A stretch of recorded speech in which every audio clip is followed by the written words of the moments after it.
O Internacional de novo não fez uma boa partida pelo Campeonato Gaúcho, mas de novo venceu. Chega a 10 pontos na liderança do Grupo B, abrindo uma vantagem em relação ao segundo colocado. Mas começa a despertar algumas dúvidas do torcedor que esteve presente no estádio Beira-Rio. Contra o Avenida de novo, o Inter apresentou dificuldades para furar uma defesa que se mostrou sólida da equipe de Santa Cruz do Sul. Atuações individuais muito abaixo, tentativas de soluções que não surtiram efeito. Enquanto vai passando o tempo, o Inter não consegue uma atuação convincente. A gente fala sobre tudo isso agora, aqui no A Dupla.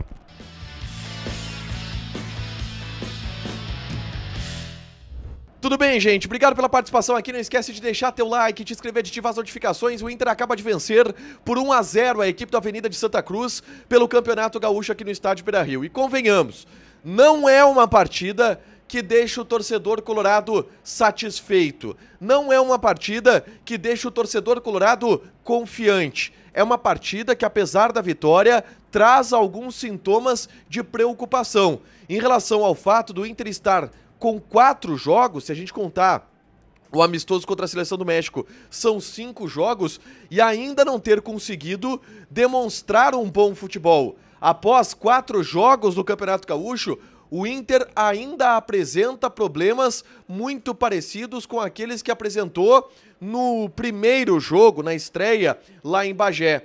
O Inter sendo um time burocrático muitas vezes, e um time que sofre quando enfrenta adversários que se colocam muito atrás da linha da bola. Hoje foi mais uma vez isto que aconteceu. Atuações individuais que já começam a tirar a paciência do torcedor, a trazer uma preocupação maior em relação à montagem de grupo. E a gente vai falar sobre isso aqui.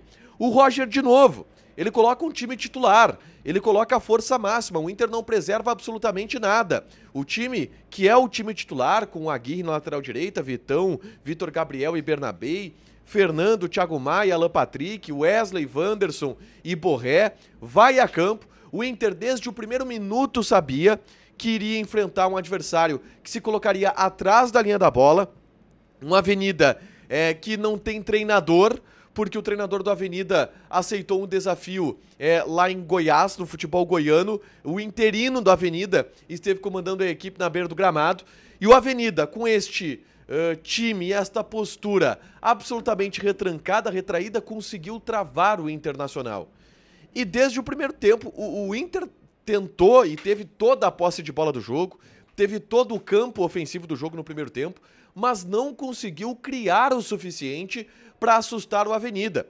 O Inter assustou a Avenida somente em momentos de abafa, vindo de bolas paradas. As chances que o Inter criou de gols, elas foram na bola parada. Uma, inclusive, em que o Rodrigo Mamal, o goleiro da Avenida, faz 2 defesas espetaculares de maneira consecutiva. Mas, individualmente, Borré sucumbiu à marcação do Avenida. O Alan Patrick não estava no seu melhor dia técnico, longe disso. Wesley e Wanderson não conseguindo ter vitórias individuais. O Aguirre de novo problemático pela lateral direita. Uma dupla de zaga segura, e esse é o grande mérito, talvez, dessa temporada do Internacional. Vitor, Gabriel e Vitão estão jogando bem, estão dando conta do recado, mas do ponto de vista de criação, o Inter foi muito mal, o Inter não conseguiu produzir.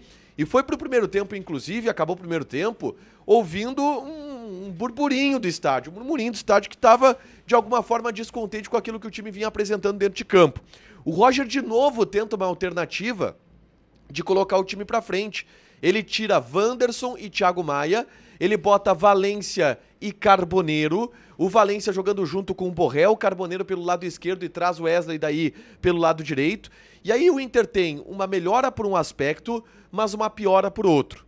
A melhora é que o Carboneiro talvez tenha sido o melhor jogador do Internacional em campo, e não que o Carboneiro tenha feito uma partida brilhante, tá? Inclusive ele perde uma bola constrangedora ali no final do jogo, recebendo um belíssimo passe do Bruno Henrique. Ele tinha tudo para entrar gol adentro, e ele erra o domínio, não consegue controlar bem a bola e desperdiça uma oportunidade. Mas ele foi um cara que tentou, que criou jogadas pelo lado esquerdo, que em velocidade conseguiu criar oportunidades, pegava a bola e ia para cima. O Carboneiro hoje já dá pra dizer até que ele talvez não possa ser reserva do Internacional, pelo que ele jogou hoje aqui, porque foi o único que conseguiu criar alguma coisa do meio pra frente do Internacional.